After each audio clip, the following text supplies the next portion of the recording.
Hello, this is Mark Lieberman, the show host for The World According to Mark, brought to you by WPVM LP 103.7 FM in Asheville, North Carolina, streaming on WPVMFM.org. Today, my guest is Chris Gentile. I think I pronounced your name correctly. You are the director, or he is the director of the Western North Carolina Nature Center. Chris, thank you for agreeing to be on the show today. You bet, Mark. Very happy to be here. So, living within a couple of miles of the Nature Center, my wife and I have been frequent visitors, members, I think, ever since we moved to Asheville. It's a really interesting look at North Carolina's natural, I guess, or native species of various types. Lovely grounds. Anybody who has not had the opportunity to visit it should do so often and support the center. We'll say this at the end, but Chris, why don't you tell them how to find out generally about what's going on at the Nature Center and where it is? You bet, Mark. Well, we're in East Asheville, near the VA hospital, and right off of 240 and 40. So it's very easy to get to. And actually right off the Blue Ridge Parkway too. I keep forgetting to mention that we're only about 1.5 miles off the Blue Ridge Parkway. So a lot of folks that are making that journey also stop and see us. The best way to learn the most information about the Nature Center, daily activities, events that might be coming up, hours, things like that, is to go to our website, which is wildwnc.org. There'll be all the information there that's updated really hourly, so that we can tell you if things are closed for the day, what the hours might be for the day and stuff like that. But chances are, if you're in Asheville area, we're going to be open though. We're open 361 days of the year. Only on 4 holidays are we closed: Christmas Eve, Thanksgiving, and New Year's Day. So you could expect to come visit us any other time. And a lot of people come. Mark, you mentioned you and your wife come quite a bit. You know that depending on the season you come, there's different things to offer at the Nature Center. A lot of people like to come in the cooler weather because the animals tend to be more active. A lot of people come earlier in the day. We'll first open at 9:30 because the animals tend to be more active. But then again, in the summer is a beautiful time to come because of some of the flowers and trees that are in bloom and are leafed out. So it's a great introduction to the animals and plants of the Southern Appalachian Mountains.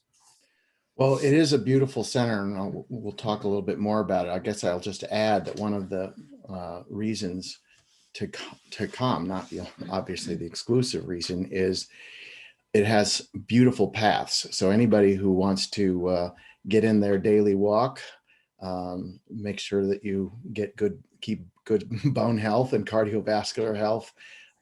Just taking a somewhat brisk walk through the grounds, up the ramps, down the ramps, and over and out, you'll do yourself some good from a health standpoint, but you'll also get to see the beautiful Nature Center and the many species of animals that are there. Let's talk about why this isn't your ordinary zoo, and maybe why it's not even appropriate to characterize it as a zoo.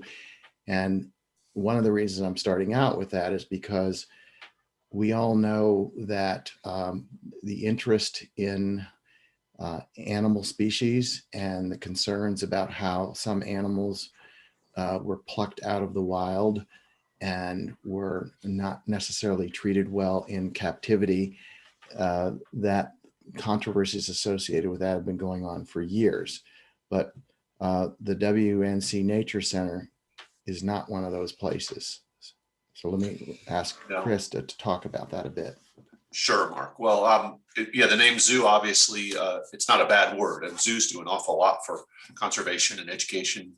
We're actually a member of the Association of Zoos and Aquariums. There's about 230 accredited facilities across the United States. And actually, there's some international organizations that are accredited as well. But we're proud of that because some zoos really aren't in the business of conservation and education. They're more in the business of entertainment. I don't want to single out certain facilities, but we have a lot of facilities in Western North Carolina that are more roadside attraction type facilities that might not have animals in what you would consider ideal conditions. But as a nature center, as an accredited zoological facility here in Western North Carolina, we have very strict standards that we need to maintain. And those standards don't only include animal welfare and care. Animal health is very important to us. We're very focused on making sure that people understand the animals and plants that are entrusted into our care. And we also make sure that when people come here, we have the opportunity to tell them about what they can do to help continue their wildlife journey, their knowledge journey, as it were. Because as I mentioned to you when we talked earlier, the Western North Carolina Nature Center is a great introduction to the animals and plants and wildlife you may see when visiting our beautiful area, our beautiful natural area here. And that's what we want to be. We want to be a place where people can come, see some of the animals that live in our area, learn about some of the things that, some of the habitats and some of the partners, the communities that live in our area, and then take a walk out in nature and potentially see some of those animals. So that's really what we've always strived to be. Not many zoos focus specifically on the native area that they exist in, but I think that's what makes the Nature Center very unique and quite honestly, a more unique experience than you might get at any other place in Western North Carolina. So just to put a fine point on that, people that come to the Nature Center are not going to see lions and tigers and gorillas. Exactly. They're going to see the same animals that have lived in, I guess, Western Appalachia or Western North Carolina for years. And if as you go through and see these species, you will see them in something resembling what their natural habitat is. Is that correct? That's right. Yeah. You know, and again, the word zoo, as I mentioned before, zoos do a lot for conservation and education for wild animals and wild places. But had we used the moniker zoo, let's say Asheville Zoo or Western North Carolina Zoo, people might think that they'd come and see exotic animals, like you mentioned, lions, tigers, giraffes. Typically, the name zoo evokes animals from different parts of the world. So we wanted to make sure that people understood that when they came to visit us, they were going to have a great wildlife experience and see a lot of fascinating creatures, but understand that it's the animals that live in our area that we're really focusing on. So to piggyback on what you said, Mark, yes, that's the thing that really we strive to do.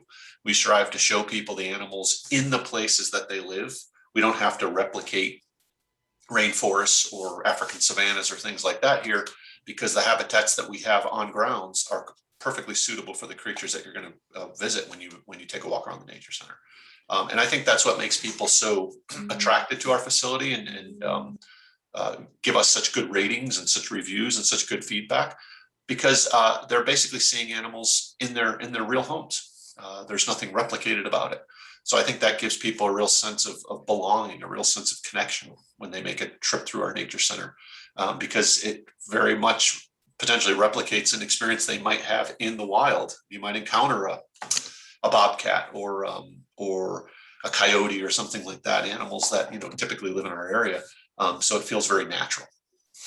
And fortunately, if you encounter a bobcat at the center, your life will not be in peril because although they're natural settings, there are barricades up to protect the people from the animals and the animals from the people. Exactly. And, the thing that I think probably the most exciting thing about being part of this organization, I've worked in zoos my whole career, but having been at the Nature Center now for 12 years, is really getting a chance to hear some of the stories that families tell when they come visit. So, even just a casual observer listening to the stories, you always hear stories that parents might tell to their kids or grandparents to their grandkids about encounters they had in the wilds of Western North Carolina. And that's really neat, because a lot of times when you go to a zoo, you may not hear somebody telling their grandson or daughter about an encounter they had with a zebra, because they may never have been to Africa.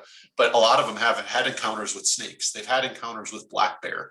They've had encounters with some of the, with other animals that live in our area. So you hear some dialogue that really is great. And of course, we know storytelling and passing on these stories is the way that we learn and appreciate some of the things that we have. So it's really interesting to hear that dialogue.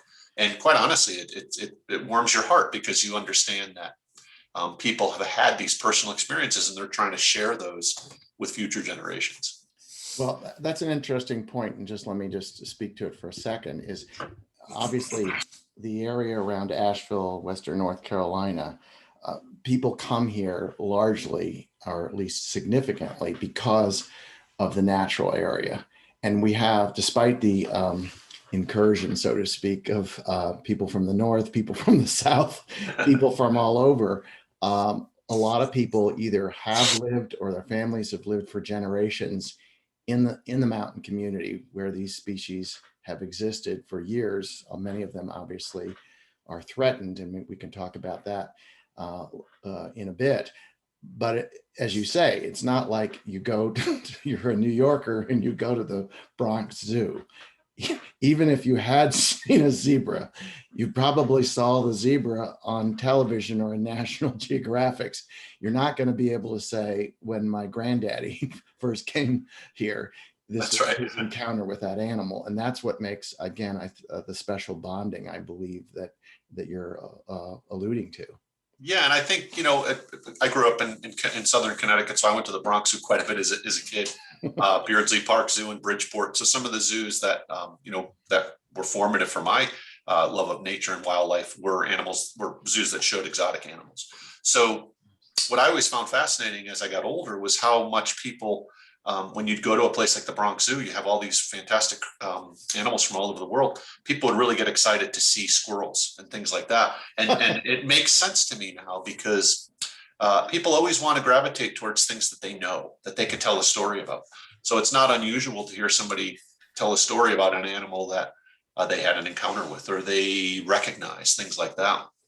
So again, it's that whole concept of, you have your circle and you understand the things in your circle. But now when you come to a place like the Nature Center, we can bring you a little bit further outside that, but still feel comfortable, because it's animals that you have probably either grown up seeing, know about in our area. And even if you come from other parts of the United States, and we see people from all over the United States come to visit Asheville, chances are you've had encounters with some of these animals, because in most cases, a lot of these species that we show that live in the Southern Appalachians do live in other places in the country. So Chris, tell us a little bit more about your background. Before you got here, you alluded to it just a moment ago, and I know that you were also a board member for the Association of Zoos and Aquariums up until, I guess, September of last year. But for those just tuning in, we're talking to Chris Gentile, the director of the Western North Carolina Nature Center here in the Asheville area. And we're talking about what goes on there.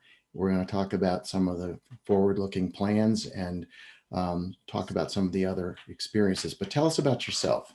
Sure. Well, a lot of times, when you're asked to talk about yourself, people will just say, well, I worked here, I worked there, I worked, these different places. But I always like to kind of talk about what cultivated my appreciation of wildlife and why I got into this profession. And it always starts with, like we talked about before, an opportunity or a story that my dad and I shared. So when I was a kid, my dad owns his own business in Waterbury, Connecticut, which is Southern Connecticut, not too far from Danbury in New York City.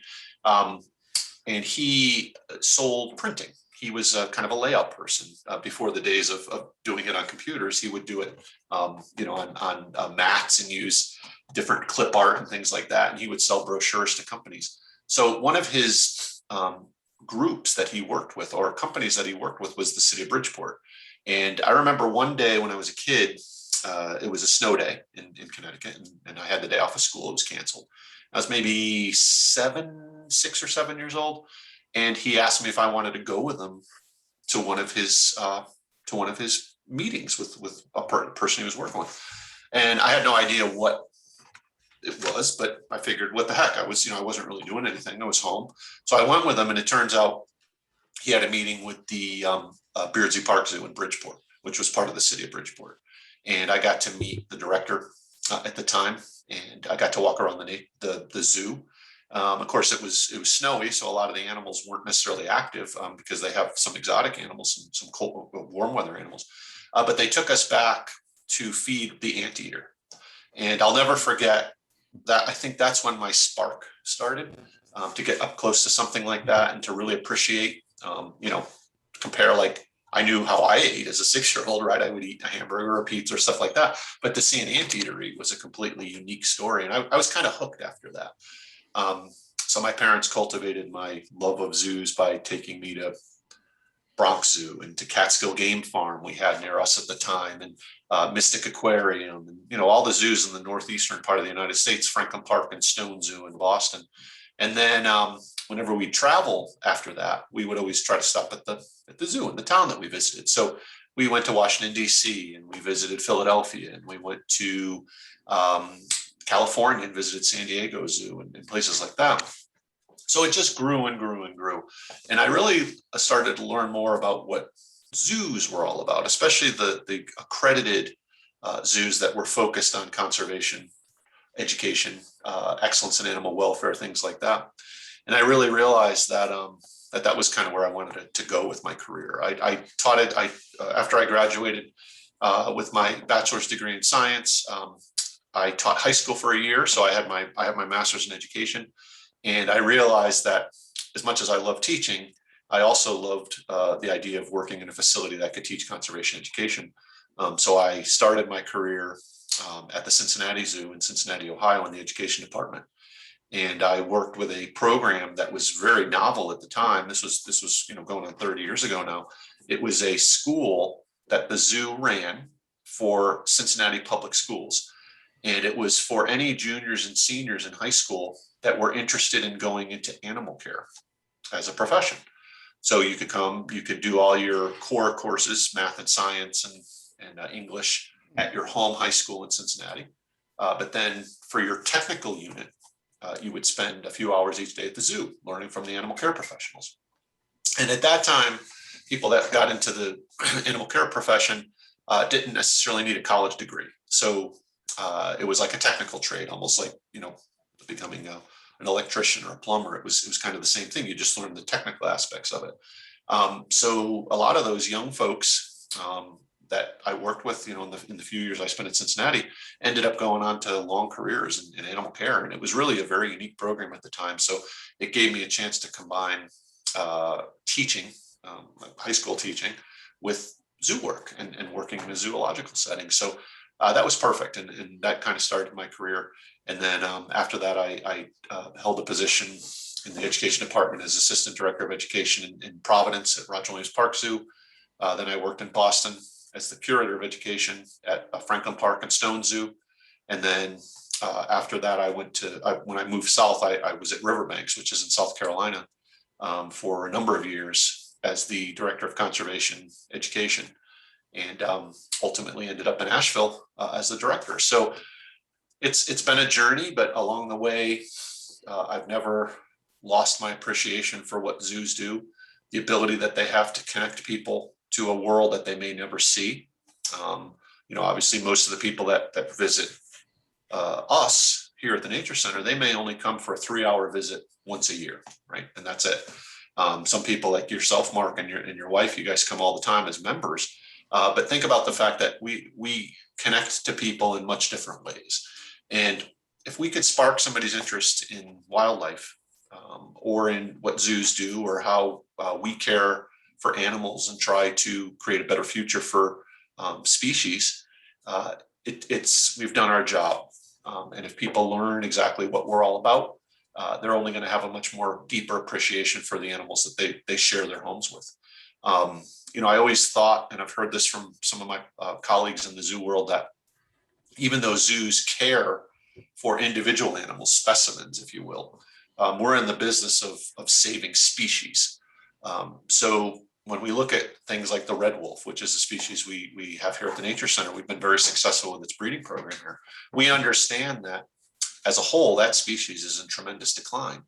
So when we care for the specimens that we work with here at the Nature Center, we're helping that overall species exist in the wild and hopefully get a foothold back where they can have a future again in the wild. So I think that's a good overview of kind of where I came from or where I am right now.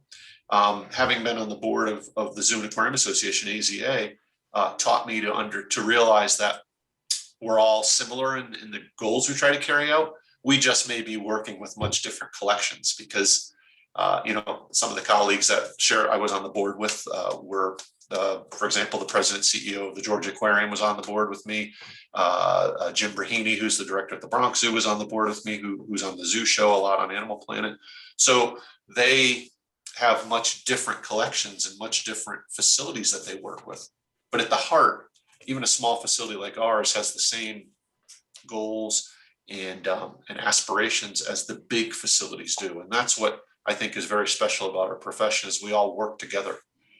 We're not in competition with one another. We're not Target and somebody else's Walmart. We're competing for the same people to buy our goods. We are all after the same thing, and that's to build appreciation for the animals that are entrusted in our collective care. So from that really great description of how you got to where you're at, I conclude from that a couple of things. One is you still have your education mentality and hat on, but now you're director, so you have to do a lot of other things, including making the facility run appropriately, making it financially solvent, so to speak. And we'll talk about where you get your funding from. And in your spare time, you help to fix the HVAC when it goes out. So not really. I help coordinate that. You coordinate it. Okay. So you have in a way a more expansive responsibility, it would appear, as the overseer of everything that goes on at the Nature Center. Is that a fair statement? I think so. But the great thing about the Nature Center also is we're part of the city of Asheville. So when an HVAC breaks down, or when a tree needs to come down, or when we have a crack in our walking paths, luckily we have some serious experts in the city. So think of all the HVACs that we might have to keep functioning here at the Nature Center. Luckily, the city has HVAC technicians. If you were a private facility, like to use Zoo Knoxville, for example, which isn't too far from us, is private. They have to kind of handle a lot of those things through contractors and stuff like that. So by being part of the city, it gives us a tremendous advantage because there's so many folks that work in the city. Instead of us thinking of us just as the 60 people that work at the Nature Center, really our team is 1,000 people that work for the city because they all help us in some way. And that's what's really special as well, because being part of the city and understanding that we have a big group of folks that can help us achieve our mission makes us be able to concentrate a little bit more on the specific charge that we are as a zoological facility. And I mentioned conservation and education many times before, and excellence in animal care. It allows our professionals to spend a little bit more time focusing on that, which is a tremendous luxury to be able to do, where a lot of facilities may not have that. So you get services and assistance from the city of Asheville. I guess you're organized as a 501c3 charitable organization. You have membership fees, and I know you've gotten some grants. I saw that you got a grant, or not you, but the center got grants from Disney of all places. So what is your operations cost, and how much contribution, if you can say, do you get from Asheville, and how much of it is made up of membership fees and the like? That's a great question, Mark. And technically, the center is a city-run facility. So we have a 501c3 support group that helps raise money for us, and their focused mission is to raise money to help us enhance the facility, build new things, extend our reach with education programs and things like that. So working for any government, you get a finite resource. We get X amount of dollars each year. And in order for us to even go beyond what the city contributes to our operating budget, we have this support group that really helps. And they're the ones that when you become a member of the Nature Center, you're a member of the Friends of the Nature Center, which is our support group. And you'll know that 100% of your funding goes directly to support us. That no knock on the city, but of course, when we earn money as a city facility, and that goes back to the city, it's funding a lot of things, right? We have roads and public safety and things like that are also part of our city operation. So it's nice to have a support group that helps us achieve our mission, which is much more unique than some other facilities, some other parts of the city might be. So people want to contribute directly to conservation education, and then they could give that to that organization and know that it comes directly back to us. So in a typical year, Mark, to answer your question, the Nature Center operation is about a little over $2 million a year. It costs us to operate all the aspects. We earn roughly 1.5 million of that.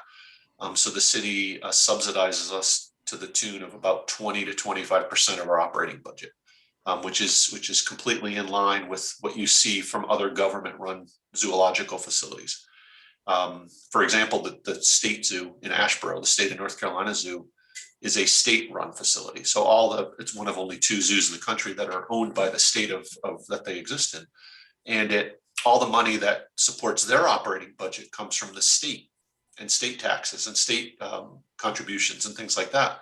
Just like us, they have a zoological society that is their 501c3 that raises money directly to support enhancement, additional programming, things like that, that the amount that the state gives the zoo helps them operate, but may not allow them to go bigger. So we're very similar to that model. Okay, so Chris, tell us more, or tell us about the facility, or facility is probably the wrong word. Tell us about what you got. How many acres are you on? Sure. How did it start? Did they acquire more? Did the center acquire more land? Is there future land? Just give us sort of the overview of the Nature Center. Okay, well, for anybody that's visited us, we're in East Asheville, which another big thing that's near us is the VA hospital and the John B. Lewis soccer complex. A lot of people say, oh, you're near the soccer complex, because they have kids that play soccer, and they know that that's the biggest area in the city of Asheville that kids can do that. So we exist in a city park called Recreation Park, Azalea Park, it's also called. It's a park that's been part of the city's inventory for many, many, many years. There was a period that it was part of the county, Buncombe County, but it's back under the city now for the past 20 years. And really, when we started, Mark, back in the 40s, the park looked much different. There was a lake here where people could rent paddle boats. There were amusement rides, like Ferris wheels and trains and things like that. Up on the hill behind the Nature Center, where there's condos and apartments now, there was a movie theater. There was a drive-in movie theater. So it was a much different area back in the 40s and 50s. And the Nature Center at that time was the old Asheville Zoo. So if you come to the Nature Center and you walk through our main barn, which is right at the entrance, that used to be the old menagerie building that so many older zoos had. You'd walk through and you'd see monkeys and big cats and things like that. Not what we would consider current standards for animal welfare these days by any stretch, but back in the 40s, it was more about exhibiting animals. It was almost like having a postage stamp collection that people could look at, versus a facility that was more focused on conservation, animal welfare, and education.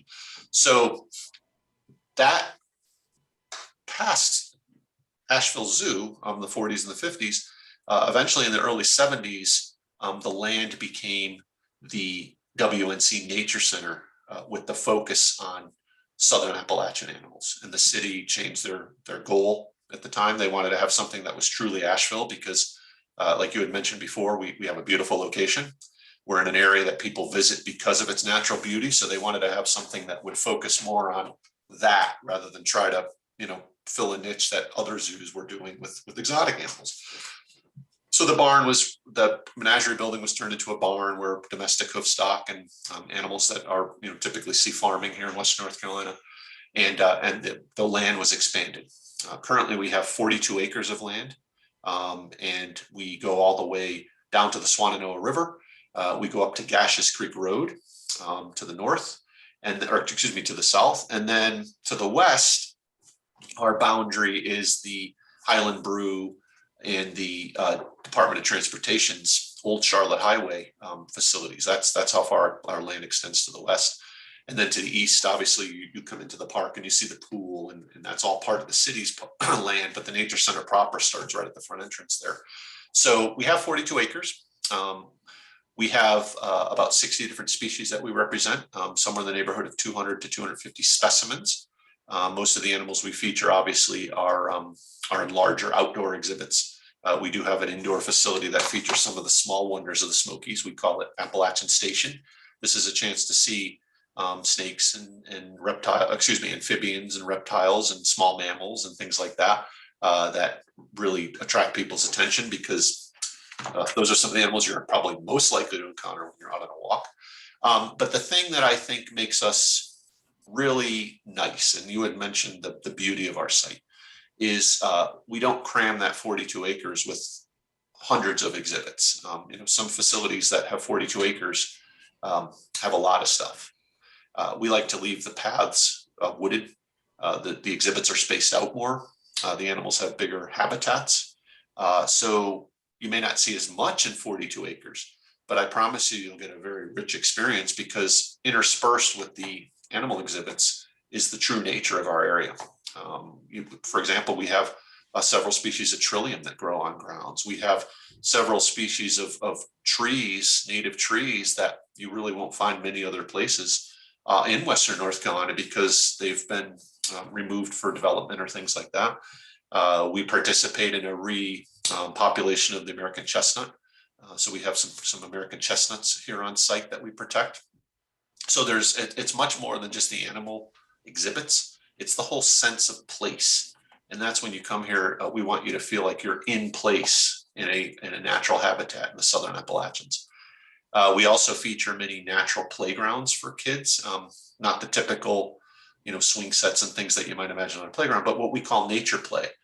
So it gives kids a chance to play with natural items, just like we might have as kids, go out in the woods and build a fort, or, hop across rocks or something like that. We try to encourage that same kind of behavior, because when you're out in nature, nature is also a playground. We want people to understand that, you can interact with nature in other ways besides just looking at your phone or playing video games. There's things that you can do when you're out in nature that can help you appreciate it even more. Use the natural landscape, for example, to build a fort or to play in a stream or things like that. So we like to model that as well. Really what we hope to do as we grow, and of course, we've added several exhibits here over the past 10 years, is continue to maintain that true sense of place. So never will you see us clear cut an area to build an exhibit.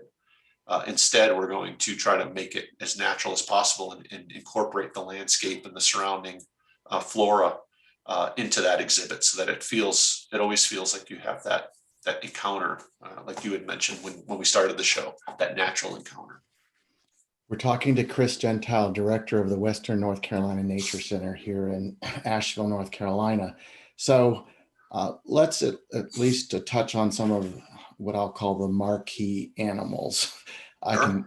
I can tick off the ones that seem most interesting, but you have coyotes, you have wolves, you have something called a red panda, which doesn't look like what I would normally think of as a panda. But tell us about those species, and then we can drift into how you got them, so to speak. How did they come to the Nature Center? Well, Mark, thanks for contributing those, because as a guest, I'm curious to hear what are the things that are bringing you to our facility. So yes, all the things that you mentioned, we have two species of wolves. We have gray wolves and red wolves, which was a historic species that lived here in the Southern Appalachians that no longer lives here because of habitat encroachment and other reasons. And you had mentioned some of the other animals that people can encounter earlier as we were talking. We have bobcat, we have cougar, we have black bear, we have several species of birds of prey, the different fox species that live here in Western North Carolina, red and gray fox. And then one animal that might jump out at people and think to themselves, well, I know I've never seen a panda in Western North Carolina. We do have red panda.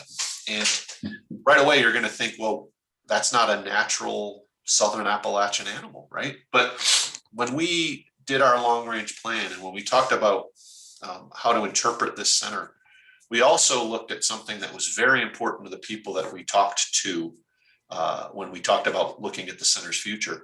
And a lot of folks mentioned that the geology of the region and the age of the mountains is a very important aspect to what makes the Blue Ridge and the Smoke and the Southern Appalachians so unique. We're talking about a mountain chain here that's probably one of the oldest in the world, right? It's been here for billions of years. And people wanted us to make sure that we focused on the geology and the paleontology and the age of the mountains. So we started doing some research, and we found that back in the 5 to 10 million years ago, there was a lot of different species that lived here that no longer live here. We had different rhino species that lived here. We had different types of bear species, a short-faced bear, which is very similar to the Andean bear that you currently see in South America now. We had tapir that lived here, which is a relative of the horse and the rhinoceros. And we also had, believe it or not, a primitive species of red panda. It was called Bristol's panda.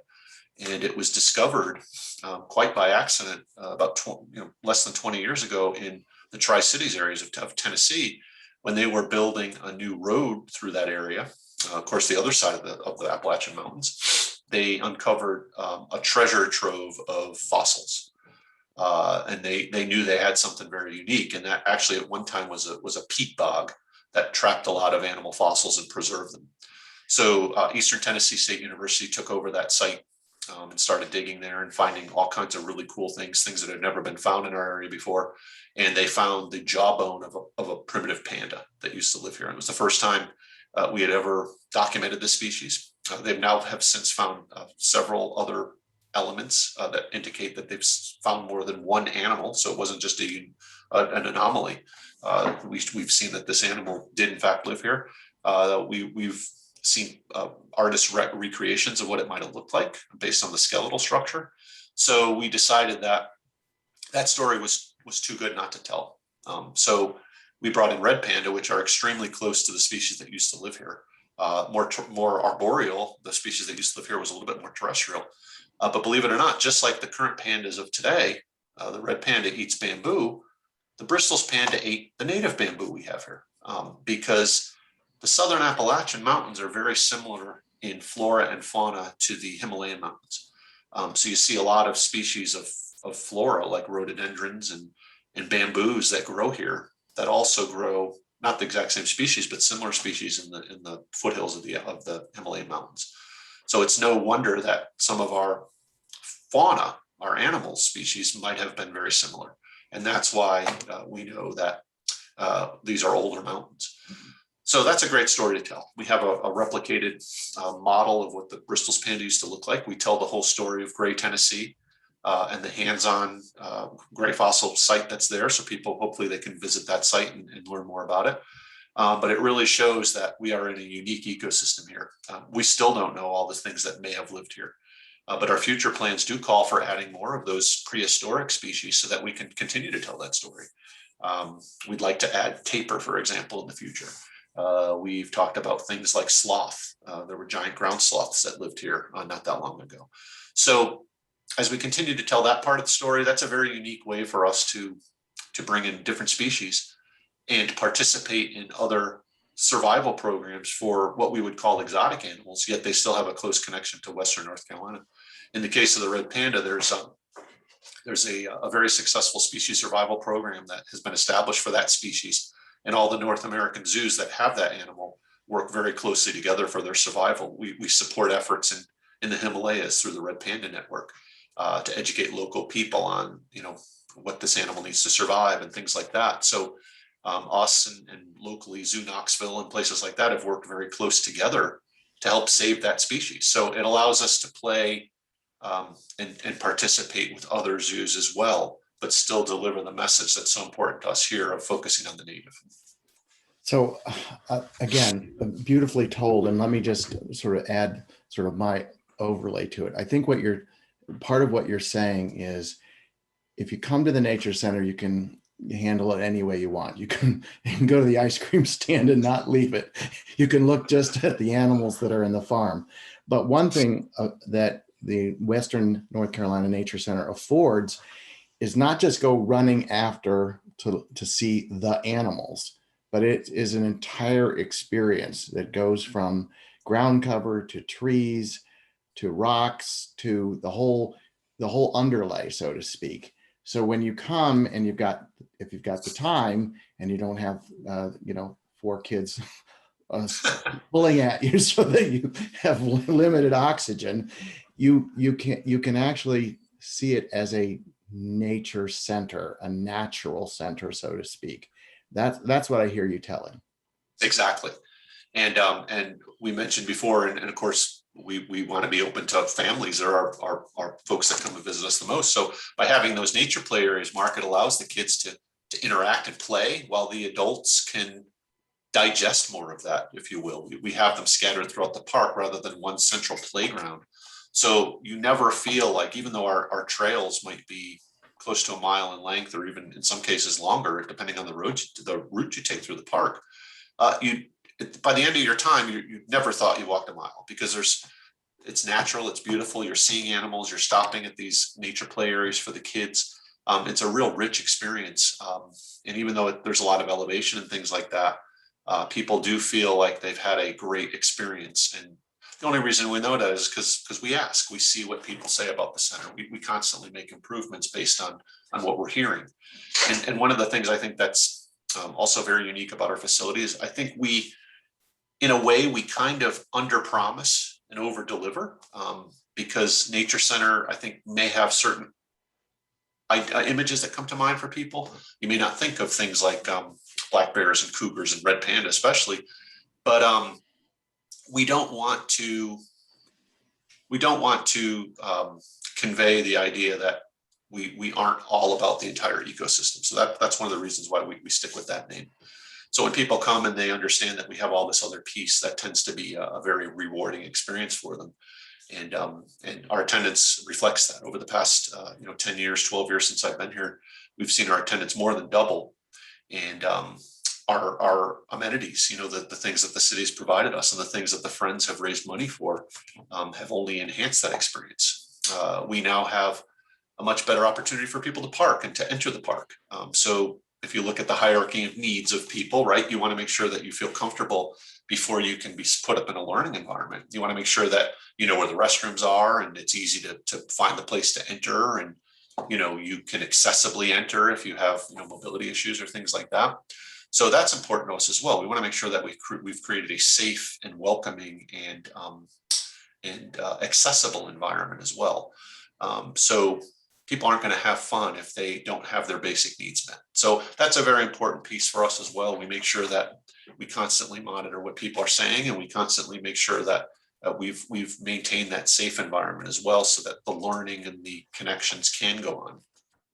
So I will tell you that I'm a little bit nostalgic that you used to have a drive-in theater and a Ferris wheel.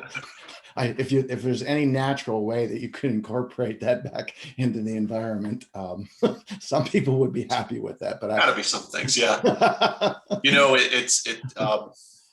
There's great plans for the future, and you talked about where we're going with the 42 acres we have. We also have other land that we currently don't use that we could potentially incorporate. But we want to continue to build on the experiences and the successes that we've had for many years, potentially enhancing the pathways, better views of some of our animals that are high profile. People come to see, like the black bear. We want to redo that area so that even in the wintertime when they're in their dens, you could still see them. We also want, because that's such a key animal to talk about the Southern Appalachians. Maybe there's no other animal more key than black bear to kind of tell the story of the Southern Appalachians. So those are the things that we're really focusing on. Continue to build the guest experience, to continue to add the amenities that guests need to enjoy their time with us. And next year, or actually I should say this year, next fiscal year, which starts in a couple of weeks, we're going to start construction on our new area down on the other side of the barn. If you visited recently, we built a new front entrance, and it's that what is the east side of the barn is a very nice, rewarding entryway to the center. You go through the barn, it's a wonderful experience. And then the other side needs some work. Our old farmyard needs some work and things like that. So we're going to be doing some major renovations there. We're going to be adding a completely new farmyard experience, contact yard experience, not an area where you can go in with the animals, but area for the animals to get up on the hillside and things like that. Just a much more rewarding experience. And then on the other side of the path, that we're going to be building some beautiful butterfly gardens, a small butterfly exhibit that people can see native butterflies and things. But again, playing on not just the animals, but the fauna, the flora of the region too. We're going to plant a lot of native plants that attract butterflies and tell the story about butterflies from chrysalid to adult, and what you can do to attract butterflies to your yard in Western North Carolina. So it's all about that. It's all about the full science center STEM education experience, not just the zoology or the natural history of the animals, but the whole story. And that's what I think we do well, and that's what we hope to continue to do well as we move into the future. So let me go back again. I keep going back to the animals, although knowing all the other things that the Nature Center offers is really key to understanding it. Some zoos or some places that have animals, let's put it that way, they take animals who are in trouble and bring them into a setting somewhat similar to yours. They administer a necessary medical treatment. And I don't know, again, if they do this on a regular basis or if it really is disruptive. Sometimes they release them back into the wild. Tell us generally where I'm sure you get them from different places. Where do you get the animals? What is the situation? Are they animals who have been hurt or animals who can never go back into the wild and there's no intentions of doing so? Yeah, and it's a mix, quite honestly, Mark. In any accredited zoo, and not just us, but most of the animals that you see. As a matter of fact, I would say 99.9% of the animals you see at an accredited zoo are either animals that were injured in some way and could never be returned to the wild, or animals that were born in a zoo setting and haven't learned, how to exist in the wild. Basically, zoos don't go to the wilds like the Frank Buck days and bring them back alive kind of thing.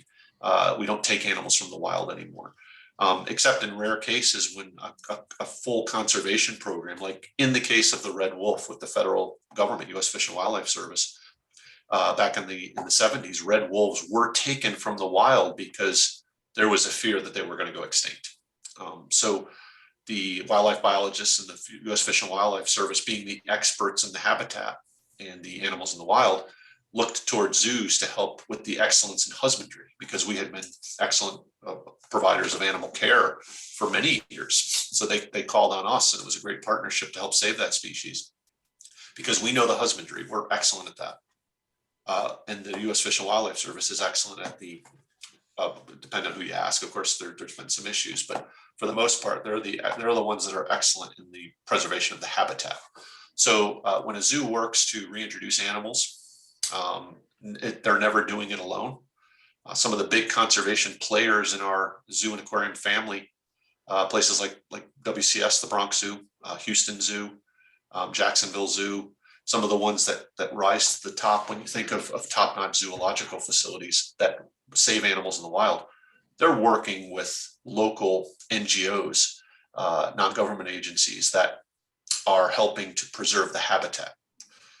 So in addition to red wolves, we work very closely with hellbender salamanders here and bog turtles. We don't have any bog turtles on exhibit, but we support the efforts of North Carolina Department of Natural Resources for preserving natural habitat for the bog turtle.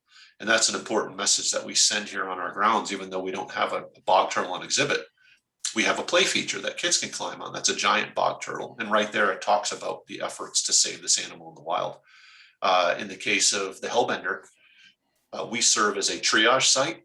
So if an animal's injured in the wild and they find an adult injured hellbender, like in the Davidson River area down in Transylvania County, where there's several areas where the hellbender still thrives. Should an animal become injured, we have the excellence in husbandry, as I mentioned. So we can take that animal in and help to rehab it and hopefully put it back in the wild. But in the case of our current hellbender that we have on exhibit, could not be returned to the wild. So even though he is living with us here at the Nature Center, we like to think that he's an ambassador for his wild counterparts, because people can learn about the hellbender, see it, learn about how unique an animal it is, and then maybe act to save the wild ones that are in parts of North Carolina. So it's a very complex system. Conservation is not easy, but when you have a partnership between the excellence that zoos can provide, working with field conservation folks and working with government agencies and non-government agencies, that's when the most successful programs happen. So to go back to point to a few very positive examples that have happened in my career in zoos, if you think of an animal like the California condor, that was a species that was darn near extinct in western parts of the United States. The remaining animals were brought into a captive situation. Los Angeles Zoo and San Diego Zoo were the experts in the husbandry, helped to bring that animal back in a zoo setting by breeding them. And eventually, U.S. Fish and Wildlife Service was able to reintroduce California condors, and now their numbers are only continuing to grow. Same thing happened with the black-footed ferret, another species that was down to literally dozens of animals in Wyoming and some of the Great Plains. They were brought into places like the Cheyenne Mountain Zoo and Phoenix Zoo and places like that. And through the work of the U.S. Fish and Wildlife Service and the Wyoming Fish and Game, that animal's now been reintroduced into the wild. So zoos do have their place when it comes to conservation, a very big place. We're honest. We can provide something that no other organization can provide. And like I mentioned before, Mark, it's that excellence in husbandry. So when you visit, I'm sorry. So when you visit the nature center, most of the animals you see are either injured in the wild, cannot be reintroduced, like in the case of our bear or our deer or our two gray wolves, things like that, or they're part of a very important breeding program to help save the wild counterparts of these animals. Well, I want to get you, if you will, to talk a little bit about sort of a word that in and of itself sometimes breeds unnecessary controversy, and that is climate change. I know that if you travel around the nature center, you'll see signs in history about how species have been decimated, barely exist or hardly exist, and there's reference made to pesticides and habitat changes and so on and so forth. So it's probably, but it's a very low key presentation of those issues as I seen it at the nature center. But you mentioned the condors, you mentioned other species. We know that bald eagles were endangered for many years. Certain kinds of wolves were endangered, bison were endangered.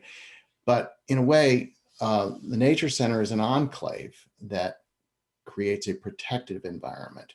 But we also know that things are happening. Some of them are direct contributions by man, and some of it is, who knows what is the origins of climate change. But, just in the last several days, I've noticed that there have been articles about hundreds, if not thousands, of birds that are, quote, going blind was what was described, and then dying.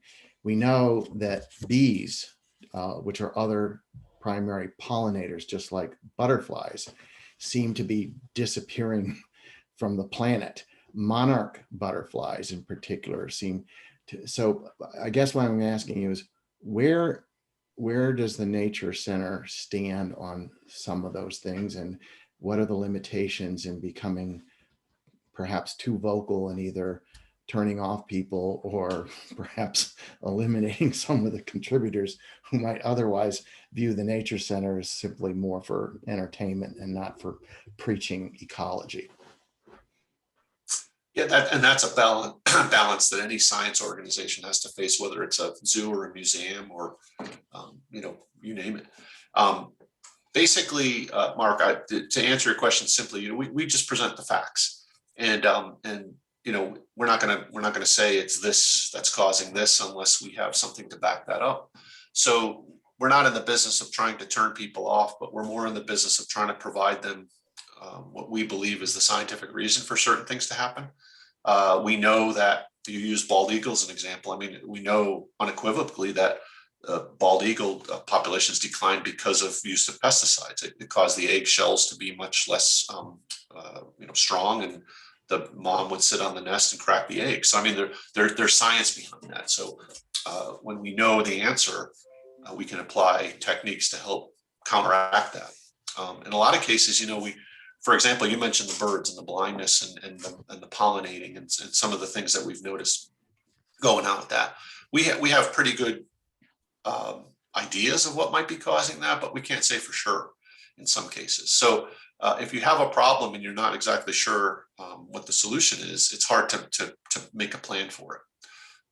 What I can say that's very important in our role and how the Nature Center views those things is, at the very least, we can allow people to see and be part of the place where these animals live in nothing more than to just build the appreciation bridge. That most of the actions of people are driven by the heart, right? We could tell 1,000 facts, but unless your heart is in it, you're not going to really be motivated to act. But if you think about the fact that if you've come to the Nature Center, you've had an experience, you then have gone out into the wild and had an experience, you're much more likely to act on behalf of wildlife if you've had that heart experience. And that's why, in a lot of cases, some of the best conservation people in the world have been hunters and fishermen and duck hunters and things like that. I mean, the bison was saved by people that hunted. The Ducks Unlimited, and the reason for that is because their heart is in the passion of the hobby that they pursue. So obviously you may think, well, hunting, how is that really benefiting animals? It's a heart-driven motivation. So we believe that by touching the heart, you can teach the mind. And if people come and they have an experience with us, that's the best thing that we can do. We're not about sharing facts, ad infinitum facts about things or cramming, encyclopedias down your throat. We just want people to have a better appreciation because we know that that's the way people learn and that's the way people are motivated to action. So from our perspective, I think that's maybe the best way to say how we think we fit in. You might get a different answer from a science facility because they are more about the factual information, but we want to make sure that that's the approach that we take because we find that that's the most effective. And even if people come, like I said before, for a 3-hour visit a year, if they've had some kind of an experience, that'll become part of the stories they tell to their kids, and that's how we know true information is passed on. Well, you can certainly tell that you are an educator at heart, because I guess what you're saying, to use the heart, the head follows the heart is what you're really saying. True. If people develop a passion, then they'll pick up the information and it'll be engrafted on them. So we're coming to the end. Tell people again where to go to get more information on the Nature Center, how they can become members. And if there's any time left, is there anything new coming up in the next few weeks or not at the Nature Center? We have a big event coming up that has been very popular for us. It's a good way for our facility to earn money. It's called Brews and Bears.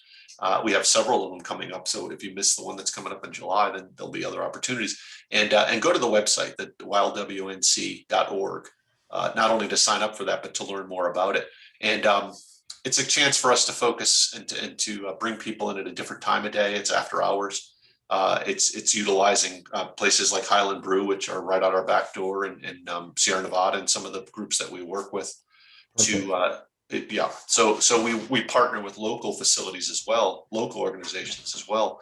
All right. And in the case of Highland, they actually had a Red Wolf Ale a few years ago as part of an event we had. So they're all about helping to spread the word as well. Beer always comes into it. My guest was Chris Gentile. I want to thank you for being on the show today. I want to thank my producer. Let's have you back. There's much more to talk about, but a wonderful discussion about the Western Carolina Nature Center. Thank you, Chris. My pleasure, Mark. Thank you for having me.